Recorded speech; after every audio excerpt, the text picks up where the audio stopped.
भगवतो अरहतो सम्मा समुदस। नमो तस् भगवतो अरहतो सम्मा समुदस। नमो तस् भगवतो अरहतो सम्मा समुदस। मैं तथागत गौतम बुद्ध, पिछले काश्यप बुद्ध से लेकर तनहंकर बुद्ध, सभी बुद्धों को, हमारे पूजनीय भिक्षु संघ बनते शिवली जी, वनरेबल जनरल सेक्रेटरी MBSI, और हमारे सभी उपासक उपासिकाएं, और महापात्रा जी, कैलाश जी, उषा जी और करभारी जी, और जितने अन्य वक्तागण हैं और श्रोतागण हैं, भाई बहनों, कल्याण मित्र, सभी की तरफ से उनसे प्रार्थना करता हूं कि सभी का मंगल हो, सभी सुखी रहें। पंच उपादान स्कंद दुख है। पंच उपादान स्कंद माने ये हमारा शरीर, नाम रूप, ये चल रहा है, और ये पंच उपादान स्कंद दुख है। ये भगवान बुद्ध जब दुखों की गणना कर रहे थे, जन्म भी दुख है, मरण भी दुख है, व्याधि भी दुख है, आपको सभी को पता है। जब उन्होंने करते करते लास्ट में समराइज कर दिया कितने गिनाए जाएं, इतना ज्यादा है समूह इनका कि लास्ट में उन्होंने कह दिया ये पंच उपादान स्कंध ही दुख है। ये नाम रूप है, बॉडी है, पंच उपादान स्कंध, यही दुख है। संपूर्ण हमारा शरीर ही दुख है, जिसे हम काया और रूप कहते हैं, मन कहते हैं, नाम रूप कहते हैं, माइंड और मैटर कहते हैं, फिजिकलिटी, मेंटेलिटी कहते हैं। कितने नाम है इसके, भिन्न भिन्न अपने शब्दावली में लोगों ने बनाए हैं, लेकिन नाम रूप है, यही दुख है। आज का यही टॉपिक है। तो संस्कार है चौथा, मतलब ये जो हमारा रूप हो गया, वेदना हो गया, संज्ञा हो गया, अब संस्कार का है आज।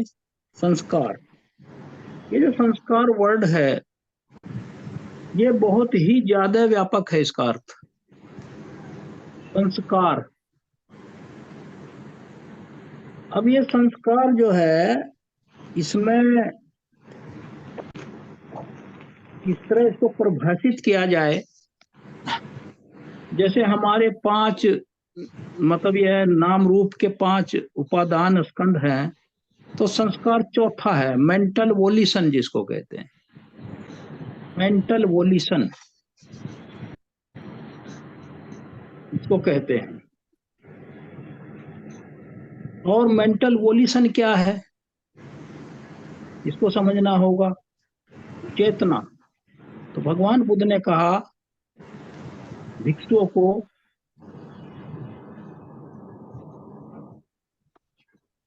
कि ये चेतना ही कर्म है। चेतना हम भिक्षवे कम्मम वदामि, भिक्षुओं में चेतना को ही कर्म कहता हूं। और चेतना क्या है, कुछ साउंड आ रही है, कहां से आ रही है, इसको बंद किया जा सकता है। कुछ साउंड आ रही है कहीं, किसी के सिस्टम से एक हिसिंग साउंड आ रही है।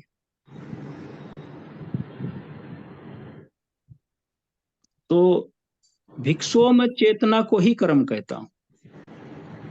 तो ये वही चेतना है।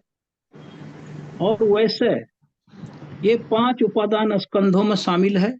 और जो हमारे 52 हमारे चित्त चैतसिक हैं, जो संस्कार है, ये उनमें भी शामिल है। जो 52 हमारे चैतसिक हैं, जिन्हें संस्कार कहते हैं, ये उनमें भी शामिल है। तो संस्कार, संस्कार क्या है, जो हम कर्म करते हैं काया से, वाणी से और चित्त से, by body, bye mouth, by mind. ये तीनों की सिंक्रोनाइजेशन से ही कोई कर्म होता है। अकेला बॉडी कोई कर्म नहीं कर सकता। वाणी से हम, जब तक चित्त से कोई कमांड ना मिले, क्या बोलना है तब तक हम कुछ बोल नहीं सकते। और चित्त भी जो हमारे सामने ऑब्जेक्ट है, उनका चित्त का जो ऑब्जेक्ट है थॉट है आइडियाज। चित्त के जो काउंटर पार्ट जो सेंस ऑब्जेक्ट हैं चित्त के, मेंटल वोल्यूशन के, यस के, तो वो हैं आइडियाज और थॉट। अब वो आइडियाज किस तरह के हैं, कुशल हैं, अकुशल हैं, नेगेटिव हैं, पॉजिटिव हैं, ये तो बहुत ही मतलब यह है भिन्न भिन्न प्रकार का सबका इसमें आदमी फंसा हुआ है। तो इसमें उन्होंने इसलिए कहा मैं चेतना को कर्म कहता हूं। कर्म कब बनता है, जो हम कहते हैं कि हमारा कर्म जनरेट हो गया, वो संस्कार से ही कर्म जनरेट होता है, लेकिन वो बनता कब है, जब उसमें इंटेंशन हो, वोल्यूशन हो, उसे करने का इरादा हो, चाहे वो कुशल हो या अकुशल हो, लेकिन उसमें इंटेंशन होना चाहिए। अगर वहां इंटेंशन, कोई भी कर्म अनइंटेंशनल किया गया है या अंधेरे में हो गया है, हम रात को चलते हैं, कितने कीड़े मकोड़े हमारे पैरों के नीचे मरते हैं, खेत में किसान हल चलाता है, वहां कितने जीव जंतु हल के नीचे मरते हैं, और इस संसार में पानी के जहाज चलते हैं, बड़ी बड़ी फेरीज और बोट चलती हैं, उनसे कितने नीचे मछलियां या जो जलीय जीव हैं वो घायल होते हैं। ये अनइंटेंशनल कर्म हैं इस तरह के बहुत, जिन्हें हम करने नहीं निकले हैं, वो हमारा इंटेंशन भी नहीं है। कोई ड्यूटी पे जा रहा है अपनी गाड़ी से, कितने जीव जंतु कुचल गए, लेकिन वो तो सम्यक आजीविका के लिए निकला था। कोई मिलिट्री का ऑफिसर जा रहा देश की रक्षा करने के लिए, कोई पुलिस ऑफिसर जा रहा है कहीं समस्या के लिए, कहीं दंगा हो गया, कोई भी मजिस्ट्रेट जा रहा है, जज जा रहा है अपनी कोर्ट में, तो उसके रास्ते में कितने जीव जंतु मरते हैं, क्या गणना नहीं है, लेकिन वो उन्हें इंटेंशन नहीं है उसका वो, इसलिए इस बात से नहीं घबराना चाहिए। अनइंटेंशनल, हाँ, सामने अगर आपके कुछ आ गया जीव आपकी गाड़ी के और आपने देख लिया, वहां रुक जाना चाहिए। तो वहां इंटेंशन हो जाएगा कि हमने देखा भी फिर भी हमने कुचल दिया, हम रोके नहीं। पैर के सामने कुछ आ गया, पैर रखने ही जा रहे थे, नीचे देखा कुछ है तो पैर रोक लीजिए, तो वहां इंटेंशनली हो जाएगा वो। तो ये चीज है, तो क्या इसका मतलब, जहां चेतना में जहां इंटेंशन नहीं है वो कर्म नहीं है, मैं ऐसा स्पष्ट करना चाहता हूं इन ए वर्ड। मेरा कहने का आशय यह था कि जहां इंटेंशन नहीं है वहां कर्म नहीं बनता,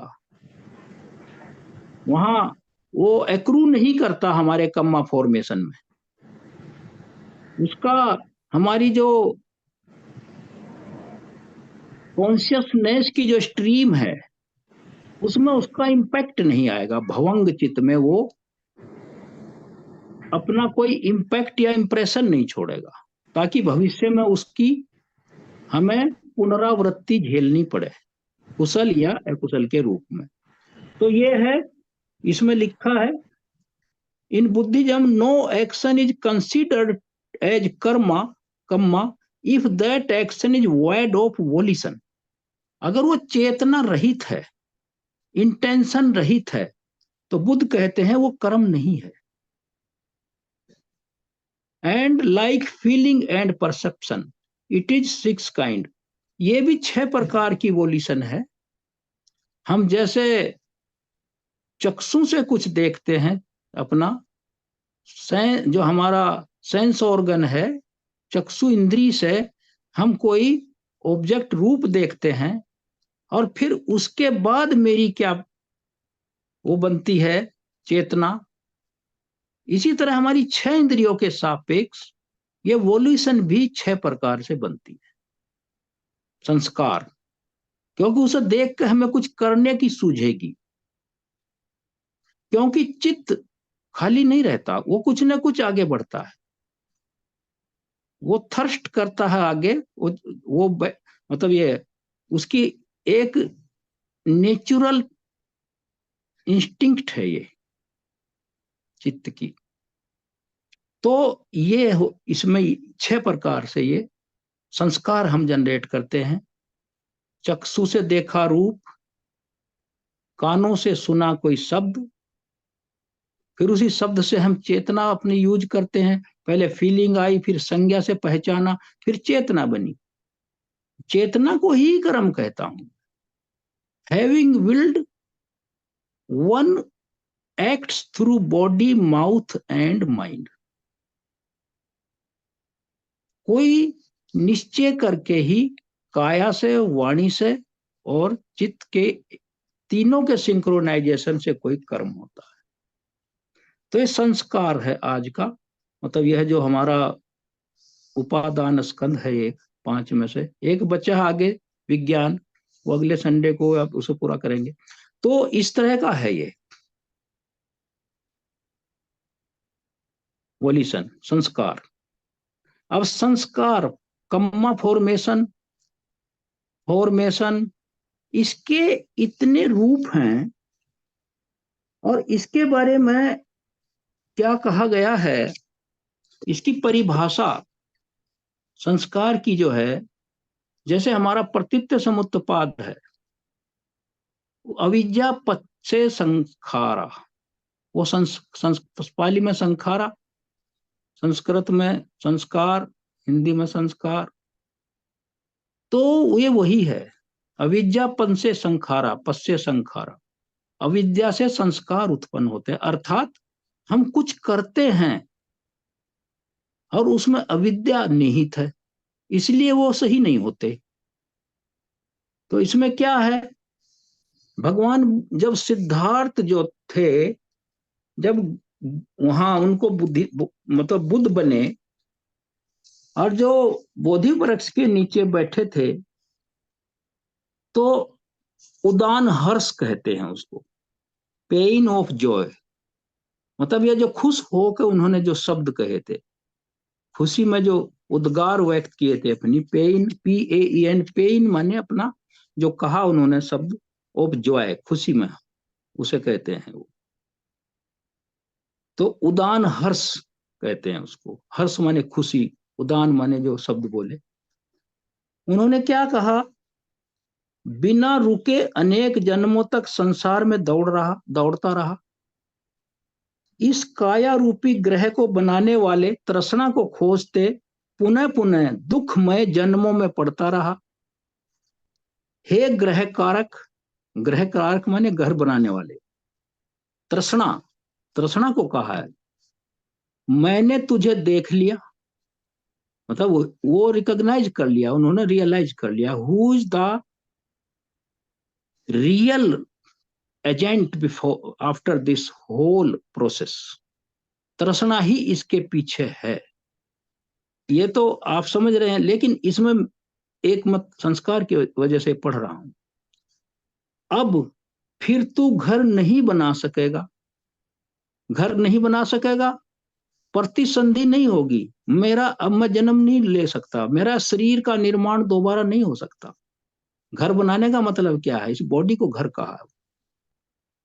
अब तू घर नहीं बना सकेगा, क्योंकि मेरा अब आगे जन्म नहीं है, घर नहीं बनेगा। तेरी सभी कड़ियां भग्न हो गई, जैसे कड़ियां होती हैं मकान के ऊपर छापते हैं, लिंटल डालते हैं, सारी कड़ियां भग्न माने टूट गई। कड़ियां क्या है, ये जो प्रतित्व समुत्पाद है, और इसमें राग द्वेष मोह है, तृष्णा है, ये सारी की सारी तेरी कड़ियां टूट गई, जो पुनर्जन्म का कारण बनती है, वो भग्न हो गई। ग्रह का शिखर गिर गया, पिनेकल इसे कहते हैं, जो बीच में एक होता है पूरा सेंटर पॉइंट। जैसे आप कोई टेंट लगाते हैं, एक बीच में पिलर होता है, सेंट्रल पिलर होता है, और पुराने घर जब बनते थे, अब तो दूसरे टाइप का, अब तो मतलब कंस्ट्रक्शन बदल गया हमारा। लेकिन जब पुराने घर सबके हम जानते हैं, उसमें बीच में एक खंबा हुआ करता था जो सपोर्ट करता था उसे, जो ऊपर राफ्टर होता था, स, मतलब यह है सहतीर जिसको कहते थे, इधर उधर उसके ऊपर कड़ियां रखी जाती, फिर उसके नीचे खंबा, तो उसको सपोर्ट करने के लिए एक लकड़ी का खंबा लगाते थे। तो उसे कहते तेरा शिखर ढह गया, वो भी ढह गया, जो मेन रिज पोल जिसको कहते हैं, वो भी ढह गया तेरा। आगे का एक सेंटेंस है आज के विषय से संबंधित, वैसे तो सभी संबंधित है। अब यह है चित्त संस्कार रहित हो गया, इसलिए मैंने इसको पढ़ा। चित्त सं, चित्त संस्कार रहित हो गया।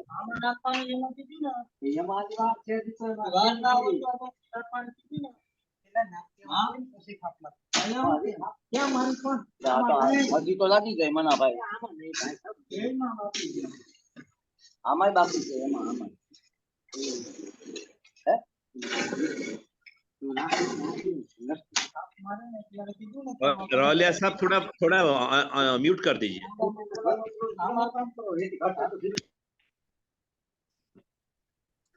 रवालिया साहब, आप बार बार ऐसा करते हैं,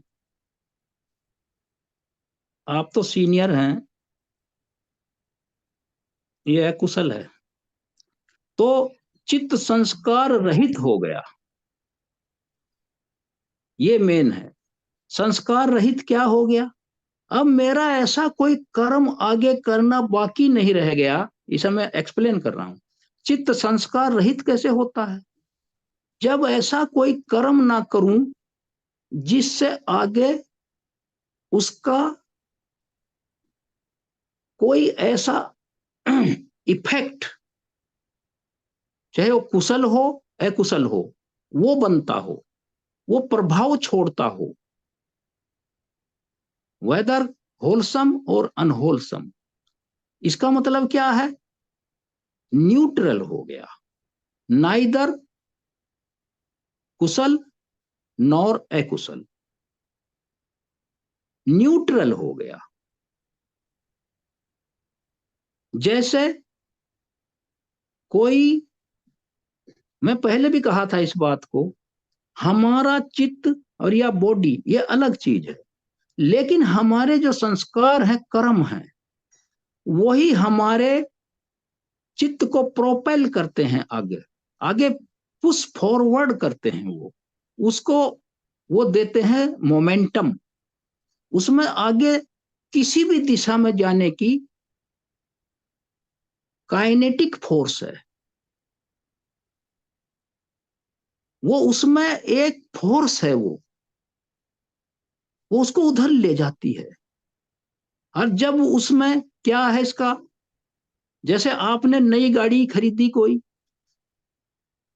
बिल्कुल ब्रांड न्यू है वो, उसमें आप पेट्रोल ना डालो तो चलेगी? वो तो नहीं चलेगी। इसी तरह हमारे चित्त में, ह्यूमन बीइंग के माइंड में जितने भी ये संस्कार हैं 52 टाइप के, हमारी 6 इंद्रियों से जनरेट होते हैं, वो पेट्रोल का काम करते हैं। They are the fuel to ignite the fire, to give warmth to the new, क्या कहेंगे, जनरेशन, जर्मिनेशन। उसमें वो उसको सपोर्ट करने का काम करते हैं, मेंटेन करने का काम करते हैं। तो ये क्या कहा? चित्त संस्कार रहित हो गया, ये मेन है। उनका कोई देखिए 35 साल की एज में बुद्ध हो गए, फिर 80 साल तक रहे, 45 साल और, लेकिन 45 साल में जितने भी उन्होंने कर्म किए वो संस्कार रहित थे। उनसे कोई भी अगला जन्म का फैक्टर एक्रू नहीं हुआ, जनरेट नहीं हुआ, क्योंकि वो सभी बोधि वृक्ष के नीचे, इसलिए उनको भगवान भी कहते हैं, राग द्वेष मोह और सभी आश्रवों को भग्न कर चुके थे, भग्न जला चुके थे। संस्कार, अब बात क्या है, जैसे हम पानी में, डॉक्टर कहते हैं पानी में मिलाकर दवा पियो, इससे ताकत आएगी। ये सिरप है, इससे आपकी ये आएगी। इसका मतलब ये है कि वो उस पानी में वो मिला दिया, उसमें एक ऐसा एजेंट मिल गया कि वो मेरे बॉडी में कुछ इन्हेंसमेंट करेगा, चाहे एनर्जी का करे, मेमोरी का करे, या किसी भी मिनरल्स को पूरा करने का करे। उसके अंदर वो एक एजेंट है। बहुत बारीक बात है, मसल शब्दों में समझा रहा, थोड़ा ध्यान देकर सुनना, जितने भी ऑनरेबल हमारे उपासक उपासिकाएं सुन रहे हैं। वो जो उसमें एजेंट है, वो उसको ताकत देता है, चाहे किसी रूप में देता है। जैसे भोजन भी हमें ताकत देता है सस्टेन करने की। हर हमारी जितनी भी फूड्स और सबकी हमारे जितने भी हम, इसकी मेडिसिनल वैल्यू है। तो वो हमें करती क्या है, अल्टीमेट उसका काम क्या है? उसका काम ऐसा है कि हम जिंदा रहें, सस्टेनेंस गेन करें, लॉन्जिविटी गेन करें। इसी तरह हमारे कर्म संस्कार, जब तृष्णा राग द्वेष उसमें इम्ब्यूड होगा, उसमें समाहित होगा, तो वो आगे ले जाएंगे। वो संस्कार, वो चित्त संस्कार रहित नहीं है, वो संस्कार युक्त है ऐसे कर्मों के, अगर ऐसे कर्म उसमें पड़े हुए हैं। तो इसीलिए मैंने एक बार पहले भी कहा था कि हमारा जो बॉडी चित्त है वो तो फंक्शन करेगा, वो तो इंटैक्ट है, लेकिन हमारे जो कर्म हैं वो बीज है, चूंकि कर्म बीज है। अगर मेरा कर्म न्यूट्रल है, नाइदर कुशल ना और अकुशल, उसमें राग द्वेष मोह खत्म हो गया।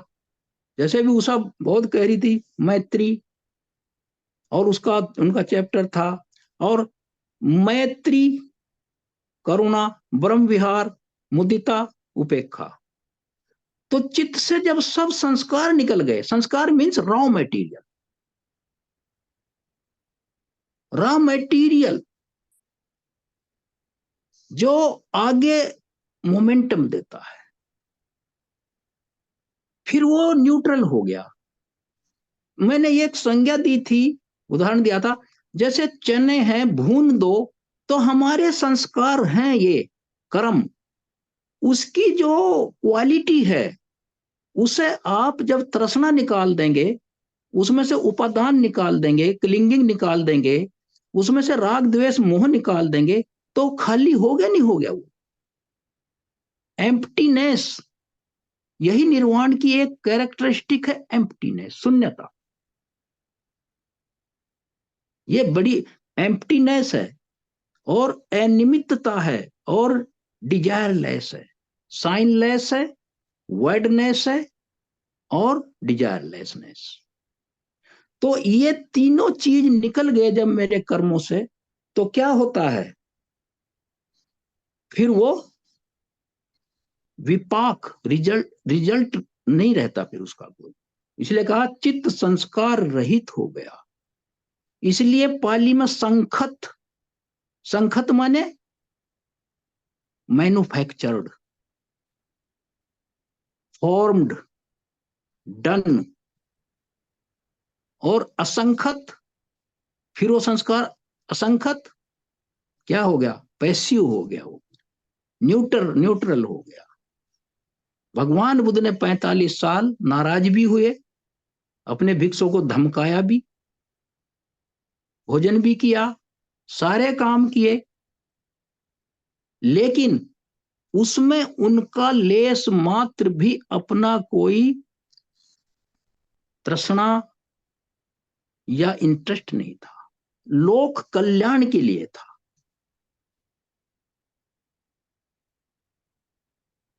तो इसलिए संस्कार रहित चित्त संस्कार रहित हो गया।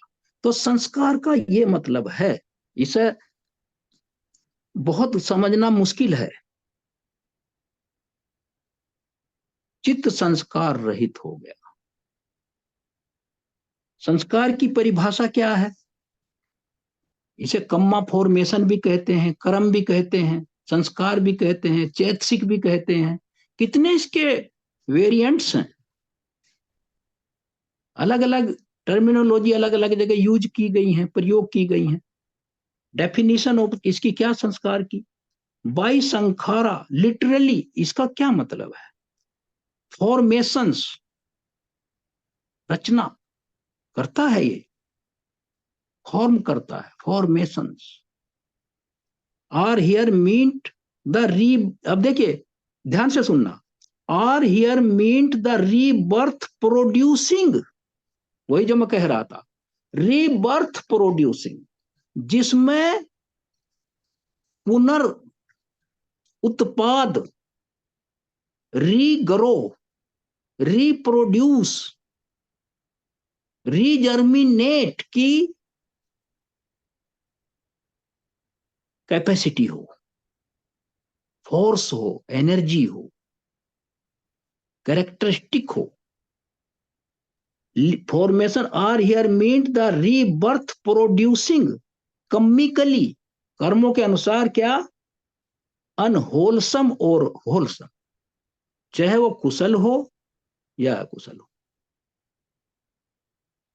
वो जाएगा उसी दिशा में। वोलिशंस, चेतना, और वोलिशनल एक्टिविटी, जो चेतना कर्म करती है, एक्टिविटी जो हम दिन भर करते हैं, ये इतना इंपॉर्टेंट फैक्टर है जो आज हम लोग डिस्कस कर रहे हैं। इसी से हम बंधे हैं और इसी पर हम लोगों को सजग होना है और इसी पे वॉच करना है और इसी को गार्ड करना है। क्योंकि सवेरे से जब आंख खुलती है तभी से यह प्रक्रिया शुरू हो जाती है संस्कार करने की। जितने दिन भर हम काम करते हैं वो सारे संस्कार हैं।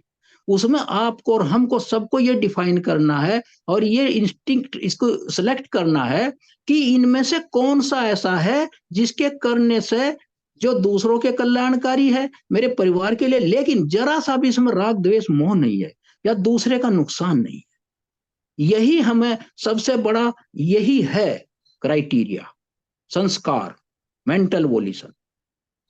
इसी की तरफ हम ध्यान नहीं दे रहे हैं।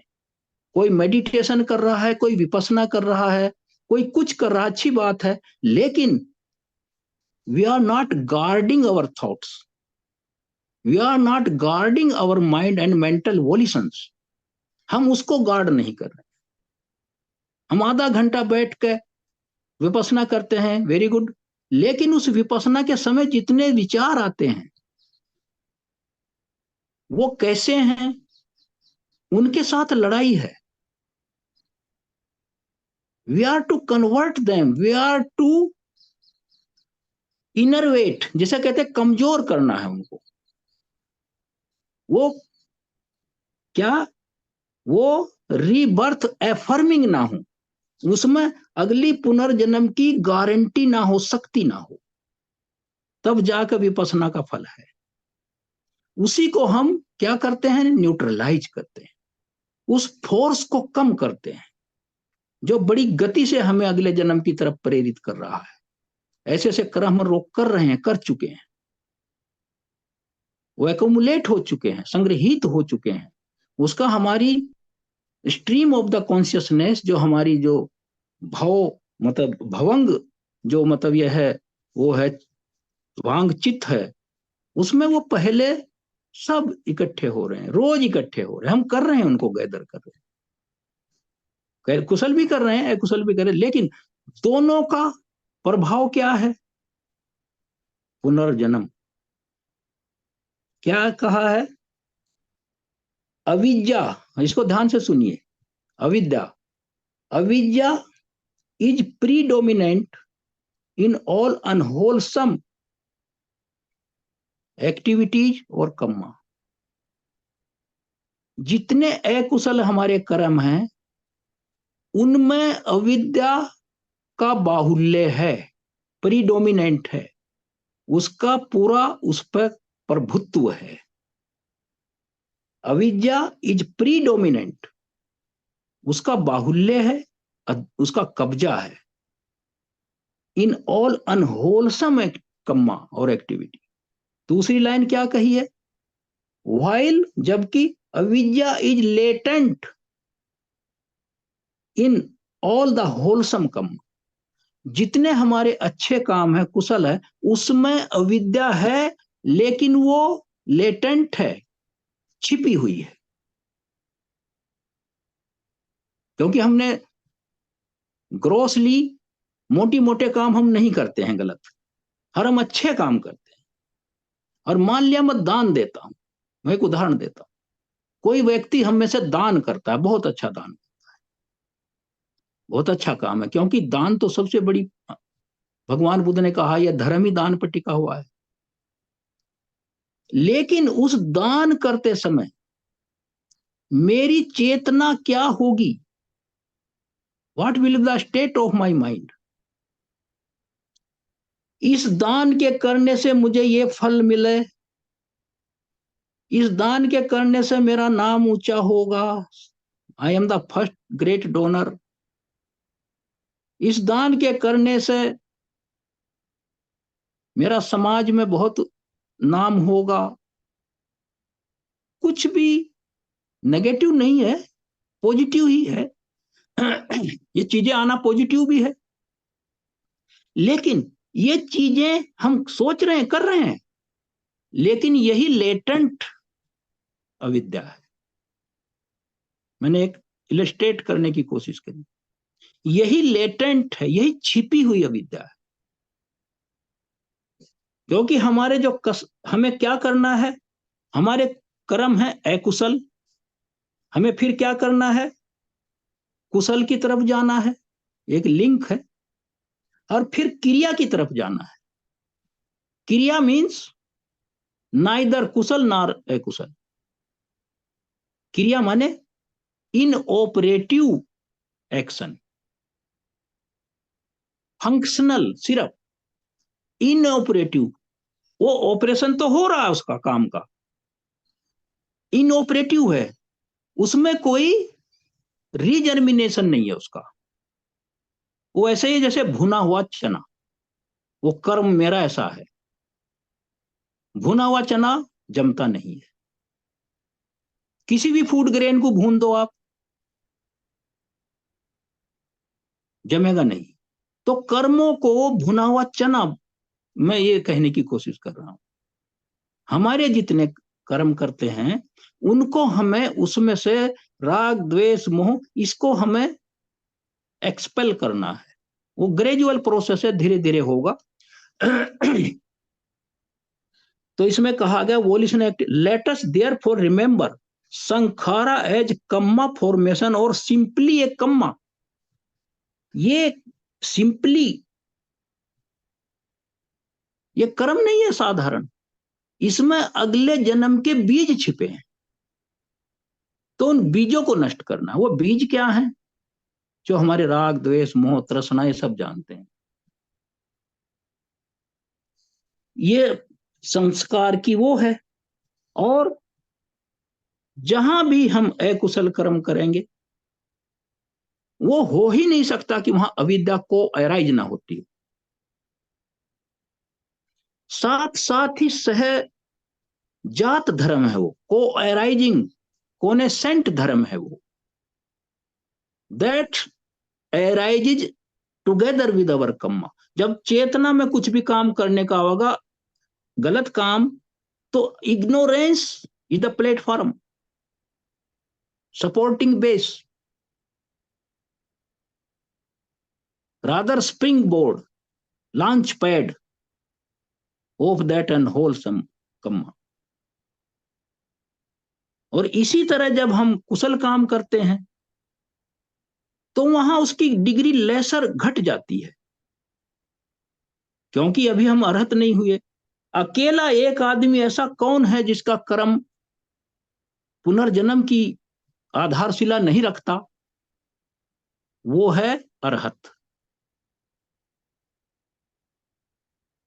जैसे बुद्ध हैं, अरहत हैं, जितने हमारे सब पढ़ते हैं हम लोग। तो ये इसका यह कुशल अकुशल क्रिया, क्रिया मीन्स फंक्शनल कहते हैं, इनऑपरेटिव, इनऑपरेटिव मतलब इसका कोई मतलब नहीं है, खाली। जैसे डॉक्टर लोग किसी को इलाज करते हैं और दवा नहीं होती, ऐसा ही होता है, कुछ देते रहते हैं उसके सेटिस्फाई साइकोलॉजिकली। वो बीमार नहीं होता लेकिन उसको लगता है मैं बीमार हूं, तो कुछ देते हैं,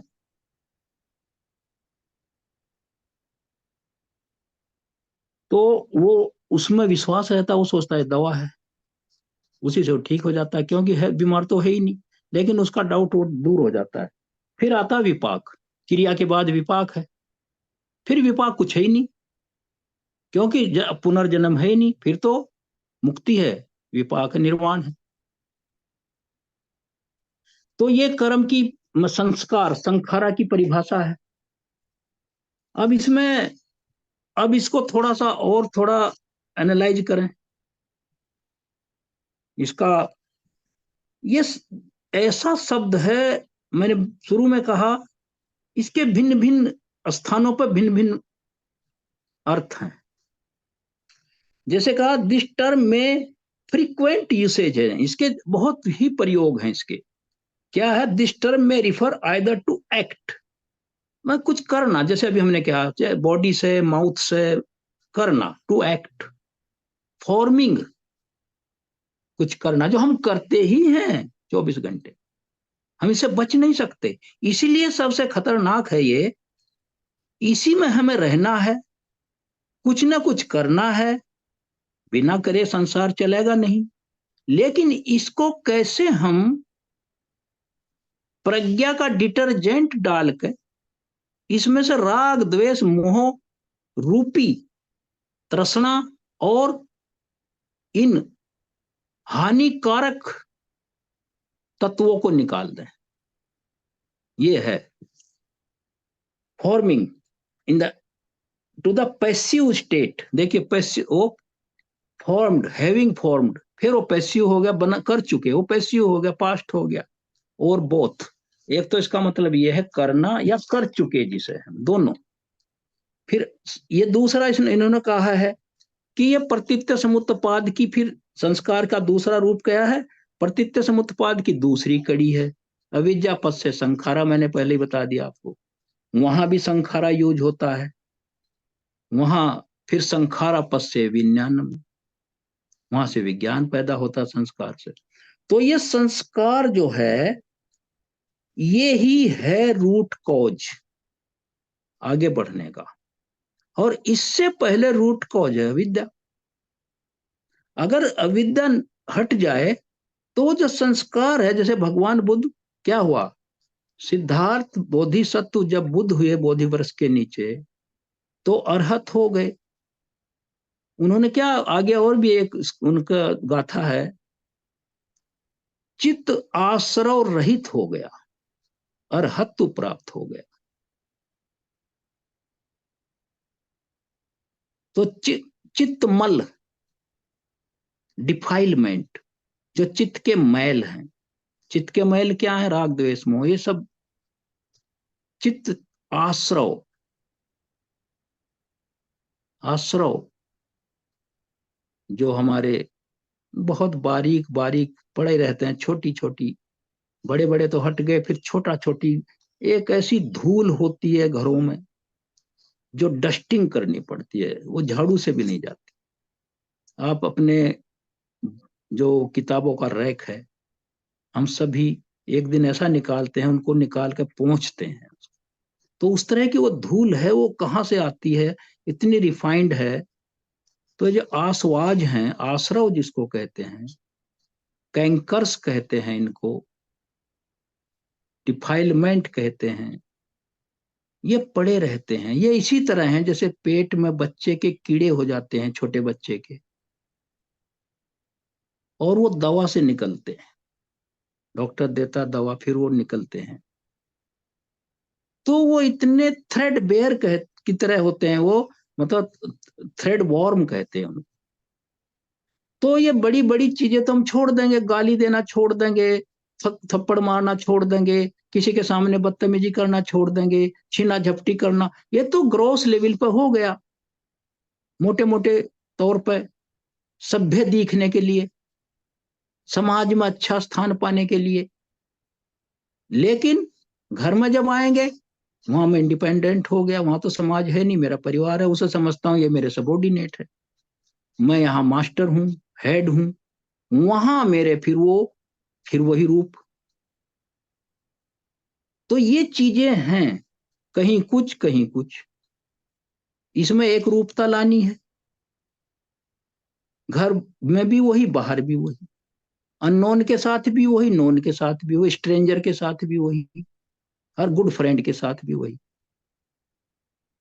तो वो जो छोटे छोटे हैं उन्हें आश्रव कहते हैं।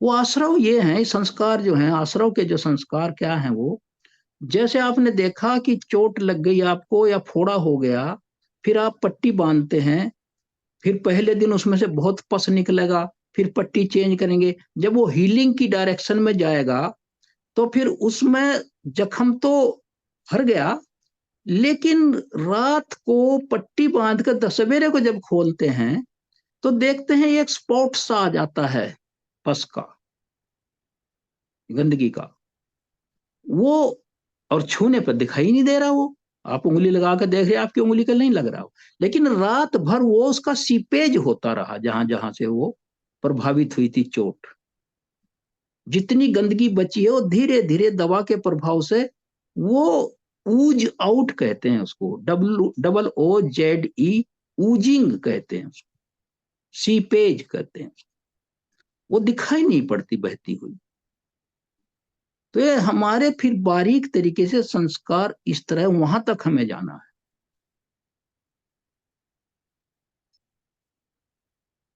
तो ये हो गया। तो ये दूसरी कड़ी है, अविद्या पश्य संखारा। फिर इसमें तीन चीज हैं, काया शामिल है, वाणी शामिल है, और चित्त शामिल है।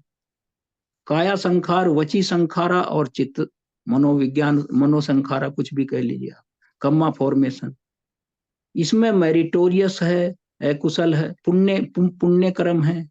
फिर डीमेरिटोरियस है, अपुण्य अभिसंस्कार हैं, ये अभी हम डिस्कस। फिर तीसरा इम्परटर्बेबल है, जो मैंने कहा क्रिया, ना इधर कुशल ना रहे कुशल, इम्परटर्बेबल, अनेंजा कहते हैं उसको, संस्कार। ये तीन तरह के हैं इसमें। फिर आगे इसी में आगे कहा बॉडीली फंक्शन है, वर्बल फंक्शन है, और मेंटल फंक्शन है, ये हो गया इसमें।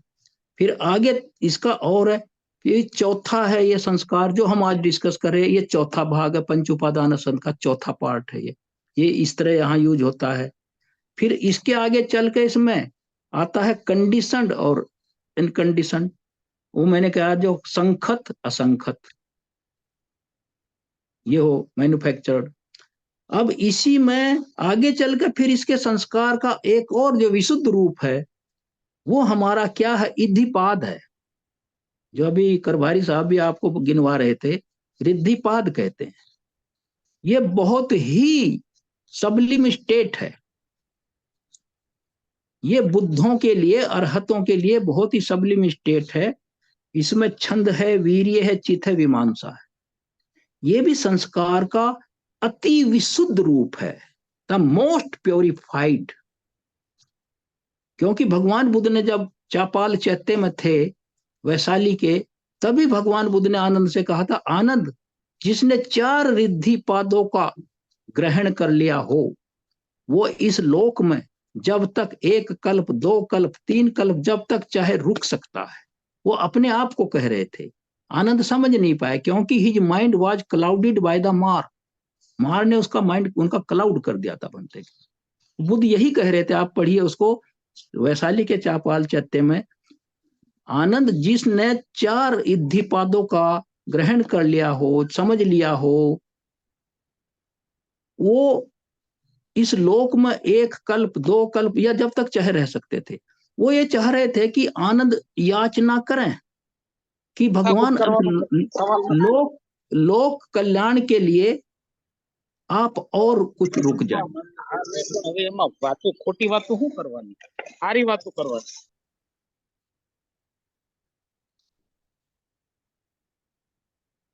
लेकिन आनंद नहीं समझ पाए।